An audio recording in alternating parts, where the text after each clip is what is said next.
So it's kind of like getting out of that music, but it's still kind of within. But you're actually perfect for what I want to find out about independent orchestral players, right? So independent, self-funded and self-promoted.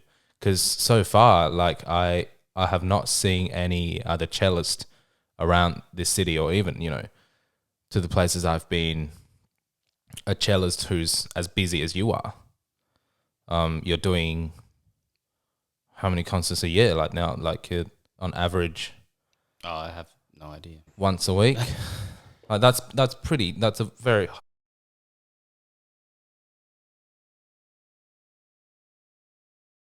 about how you came across the cello and how did all of this start? Was cello your first instrument?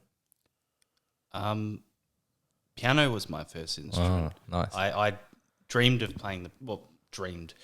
From an early age, I wanted to play the piano, and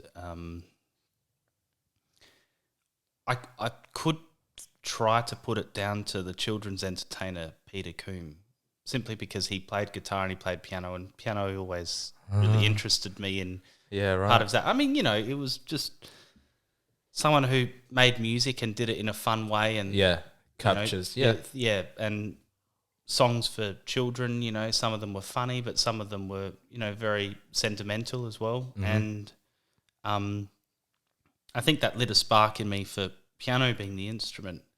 But the opportunity to play the cello came up, maybe 2 years into my piano life, and that was just learning at school, and it was just an opportunity to do it. I didn't sort of. Some people say, "Oh, I wanted to play the violin," and I ended up with a cello. I didn't want to play the cello. Like, I didn't really know much about the cello or anything about it. But the opportunity came up to do it, and just in the school newsletter, and voila! I did it, and I eventually got a bit more serious about it, because piano was always my serious instrument. Yeah.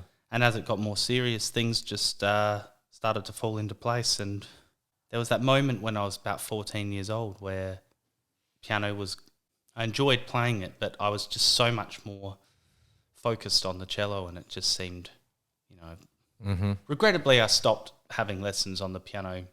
I can say regrettably, but you shifted your focus. I shifted, and my then focus. that must have been a reason why you had a choice to make, and it wasn't. I can guess that it probably wasn't even a deliberate choice that you made. It was probably because you had a different part of your different way of thinking and feeling at the cello, which it would have been a lot more intuitive, right? A lot more organic and intuitive, and as a 14-year-old adolescent. Yeah, I think that's fair. I think that's fair. I mean, I wasn't skilled at the piano like a jazz pianist is. I always really held in very high regard the pianists. As a student at Marrickville High School, there were piano players who maybe some of them were capable of winning a competition or something, but as musicians, they were so spontaneous and intuitive. They could just pick up on harmonies. They could make things up, based on just being inside of those harmonies, and reading a chart was no issue. And I remember once going to a big band audition because, why not? And got completely pantsed in it, which wasn't unexpected.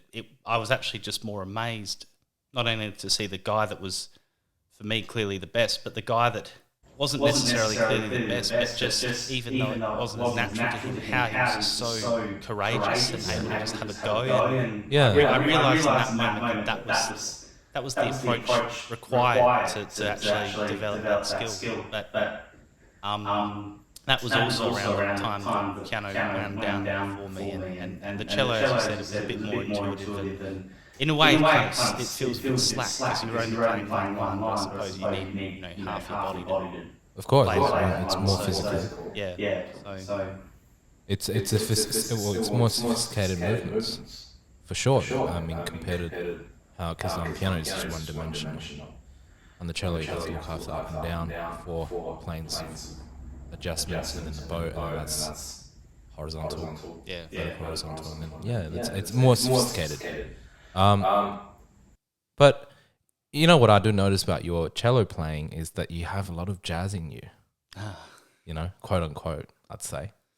And it's interesting that you mentioned that, like, earlier on, you had that observation about the pianos that you came across when you were younger, and you must have transmutated some of that ability that's in you and you weren't able to bring out on the keyboard, and you brought that onto the cello. And I think in hindsight, I would have tried to involve myself in those things as a cellist. Yeah. Which would have been so unusual for anyone in that world, but it has been done before. Yeah, you know? of course. And I wish that I just was more familiar with that as an option, even though it was not a familiar option. Yeah. But I did do certainly we did a lot of jazz harmony. We were always taught jazz and traditional together. Yeah, right. This is the traditional spelling. This is the jazz spelling. Interesting. And that really just made. I mean, I think that was the strength of the best ensembles at that school. Yeah. Were, you know, their jazz bands and then even their choirs, which is a very oral exercise, and it was all the theory and the oral was all very integrated. So